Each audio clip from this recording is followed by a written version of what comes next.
대한민국 국민 모두가 승리하는 그날까지. 안녕하십니까, 알뜰맨입니다. 다우는 마이너스 0.56% 하락, S&P 500은 마이너스 1.13% 하락, 나스닥은 마이너스 1.43% 하락, 원달러 환율은 1398.67원으로 0.01% 상승, 빅스 지수는 26.27로 0.42% 상승, MSCI 코리아 ETF 지수는 마이너스 2.09% 하락, 2년물 국채금리는 2.24% 상승, 10년물 국채금리는 1.2% 상승, 30년물 국채금리는 전일과 동일했습니다. 특징적인 주식들은 다음과 같습니다. 먼저 어도비는 피그마 디자인 소프트웨어 회사를 약 200억 달러의 현금과 주식으로 인수한다라는 소식에 큰 폭으로 하락을 했습니다. 피그마는 그동안 예상치를 웃도는 실적을 발표해 왔지만 이번 분기에서는 엇갈린 지침을 공유하면서 마이너스 16.79% 하락 마감을 했습니다. 넷플릭스는 에버코어 ISI가 넷플릭스를 능가하는 등급으로 업그레이드가 되면서 스트리밍 주가가 상승을 했는데요. 광고 지원 서비스를 출시하고 비밀번호 공유를 단속함에 따라 주가가 30% 상승할 수 있다라고 언급하면서 5.02% 상승 마감을 했습니다. 오라클은 수익이 예상치 1.07달러보다 하락한 1.03달러를 기록하면서 하락을 했습니다. 단 매출은 기대치를 부응을 했는데요.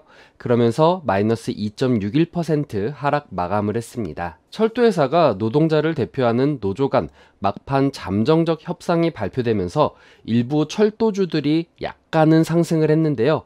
유니온 퍼시픽은 0.19% 상승, 노픽은 0.34% 상승을 했습니다. 이날 발표된 경제지표가 혼조세를 보였습니다. 8월 핵심 소매 판매는 지난달과 예상치를 모두 하회한 마이너스 0.3%가 나왔으며 9월 필라델피아 연준 제조업 지수는 마이너스 9.9로 지난달 6.2와 예상치 2.8 모두를 하회했습니다. 초기 실업수당 청구 건수는 21만 3천명으로 지난주 21만 8천명보다 낮았고 예상치 22만 6천명보다 낮았습니다. 8월 소매 판매는 0.3%로 지난달 마이너스 0.4% 그리고 예상치 0.2%보다 상회된 수치를 보여주었습니다. 인플레이션은 장기화될 수 있지만 아직 소비는 견조한 수준을 유지하고 있다는 것을 보여주었습니다. 하지만 기업들의 3분기 실적 예상치가 7월 이후 절반 이상 줄었다라는 분석은 증시에 찬바람을 불어넣었습니다. S&P 500 지수에 상장된 기업의 3분기 순이익 증가율 전망치는 평균 5.1%로 7월 1일 조사 때보다 11.1%에서 크게 낮아진 수치로 발표가 되었습니다. 억만장자 투자자 레이 달리오는 연준의 공격적인 금리 인상으로 인플레이션 퇴치를 지속하면 주가가 20% 이상 급락할 수 있다라고 하면서 시장과 경제에 대한 암울한 전망을 내놨습니다.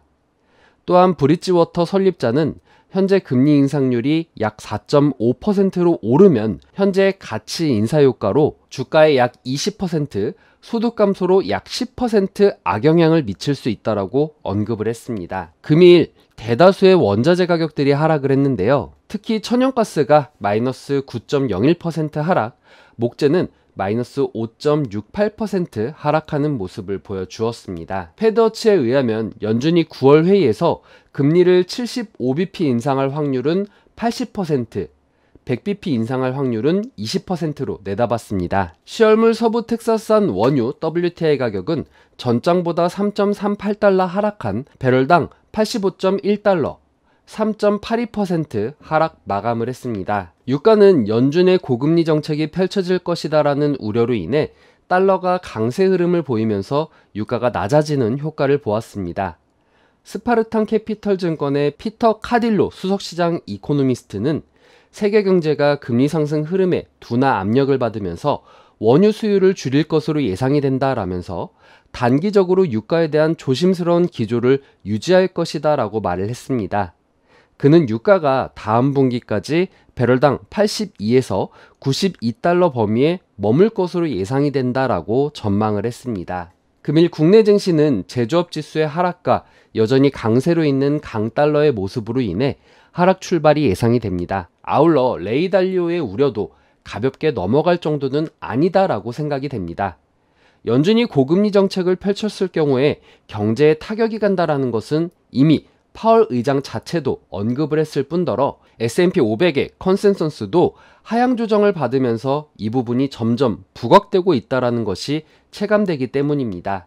물론 지금 시장은 이미 연준이 75bp 금리 인상에 대한 부분을 반영하고 있기 때문에 다음 주 화요일부터 시작되는 FOMC 회의에서 75bp 인상이 간다라고 하면 시장은 불확실성 해소로 인해 그날 반등이 나올 것으로 예상이 되며 이를 보고 투자를 하는 아이디어도 있겠지만 문제는 연준이 아직 인플레이션을 더 잡아야 된다라는 명목 하에 11월에도 75bp 금리 인상을 언급할 수 있으며 이 경우 시장은 다시금 변동성을 안고 하단에서 머물 수 있을 것으로 생각이 됩니다.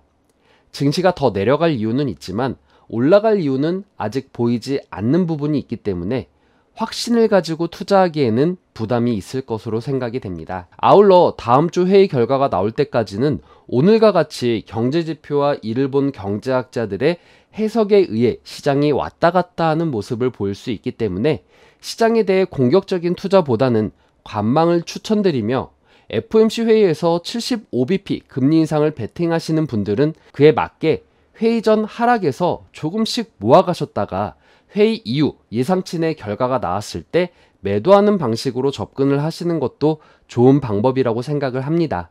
물론 예상과는 다른 결과가 나왔을 경우에는 빠른 손절을 해야겠지만요. 오늘 하루도 힘내시고요. 꼭 성투하십시오. 오늘 내용 괜찮았다 생각되시는 분들은 하단의 구독과 좋아요, 알람 설정을 눌러주시면 제가 영상을 만드는데 큰 힘이 될 것 같습니다. 오늘도 시청해주셔서 감사합니다.